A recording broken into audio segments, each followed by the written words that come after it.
Morsicata da un pipistrello mentre era all'esterno della sua abitazione insieme al suo gatto. Una sedicenne residente in un comune della cintura urbana di Padova è stata ferita dal morso del volatile e per la minorenne è scattata immediatamente la profilassi contro la rabbia. La ragazza ha fatto la profilassi con le monoglobuline e il vaccino.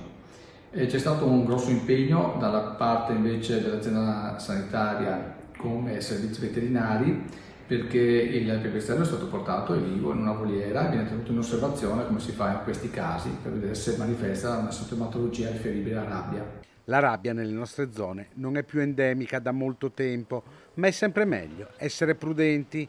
La ragazza stava cercando di salvare l'animale notturno dal suo gatto che lo aveva azzannato quando è stata ferita. Il pipistrello è stato raccolto da questa ragazza salvandolo da una predazione del suo gatto di famiglia, e quindi anche il gatto è preso in cura e verrà vaccinato post esposizione, presunta, perché diciamo, la nostra zona è una zona endemica per rabbia, però diciamo, si cerca di mettere nella massima sicurezza sia gli animali che anche le persone. La profilassi consiste nella vaccinazione antirabica con più dosi e la somministrazione di immunoglobuline sia per la giovane che per il felino.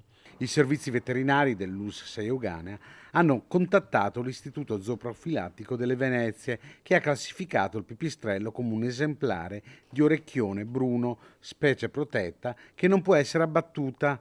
L'animale è stato chiuso in una voliera ed è tenuto in osservazione.